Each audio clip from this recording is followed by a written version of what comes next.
have this phrase, I believe you believe that. And the truth that's attached to that Oh, is that's really smart. I like the, that. the truth attached to that about humans is things are only good or bad by comparison. What I mean is when your employee or anyone in your life is deciding how do they feel about something, how are they going to do something, what action are they going to take, it's always in comparison to something they have experienced before.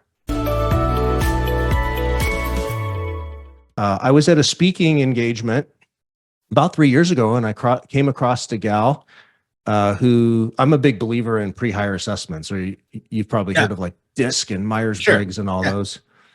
And she approaches me after the talk and she says, I think these assessment companies get it wrong because I don't think a business owner really cares if somebody's introverted or extroverted.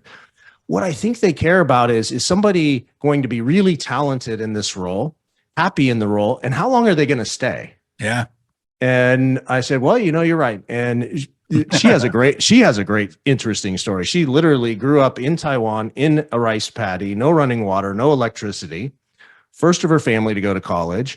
Wow. And she's an amazing thinker, a data scientist, IO psychologist. And she had built a way of thinking and predicting how people would do in roles. And she didn't have a ton of clients at the time, but she had name brands clients, Mercedes-Benz, CrowdStrike, Mercedes-Benz. She was taking car salespeople that were, wanting a job as a car salespeople, giving them an online questionnaire, and then predicting how many cars would they sell. Would they sell 50? Would they sell 15? Would they sell 10? And she was getting to within 15 to 20%. Wow. So that has a huge impact when you can Sure. say, hey, I'm taking this gamble on hiring and I can improve my odds. And so I became a equity investor in that organization. We relocated the company here to the US, and we've been working with large enterprise companies, helping them solve this problem around how do I hire and identify great fit candidates. Over the last 2 years, we've moved into what I would call the SMB space. We're helping companies, probably like a lot of your listeners, right, who maybe have a smaller employment group. We do home service businesses, we do trade groups, we do professional services groups. So that's where we play. Wow, that's amazing. I'm fascinated by, number one, the idea of the culture idea. Like, how do you get people to move and do what you want them to do? How you get people convinced that what your gospel is the one they want to, share. I've been obsessed with culture for a long time. I talk a lot about it because I do believe it is like the cult that you are in, and you got to decide which one you want, right? And how am I going to build this? I'm going to build the cult of Dino, the cult of Jonathan, or whatever. I don't have a negative connotation to those.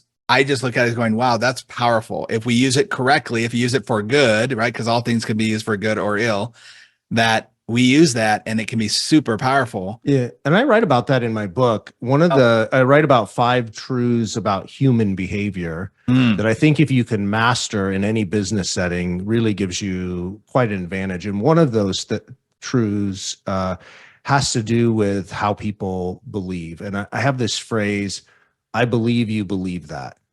And the truth that's attached to that is, oh, that's really smart. I like that. The truth attached to that about humans is things are only good or bad by comparison. What I mean is when your employee or anyone in your life is deciding how do they feel about something, how are they going to do something, what action are they going to take, it's always in comparison to something they have experienced before. So if they think they're a great leader, they're comparing themselves to leaders that they've been exposed to. Sure. I remember, back when I would first rent cars, I loved renting cars because it was always better than the piece of junk that I had as my personal car, Sure. right? But at some point, that point of comparison was no longer there. Like, I hate to rent cars now. And you have to realize when you bring people into your organization or you're thinking about that two things. One is, how did they get their point of comparison for great? How closely does it mirror your standard of great? Like, let's take it to a really, my very first business was a cleaning business. My standard of clean is probably different for an employee's standard of clean. Maybe they grew up in a household where hoarding was normal. And so their standard of clean is like brilliant. And for me, I'm looking at their standard of clean and it's subpar. And you could take that across any kind of business. Totally. Right? Like, what is a hard worker? What is great income? What is like, list anything that you have a standard as an employer. And so the magic thing is to know on an individual basis, how did Dino, how did Frank, how did Tanya get their standard of great? And how close is it to the standard you need for great? And then how do you bridge that distance? And are you even willing to put in the effort to do that?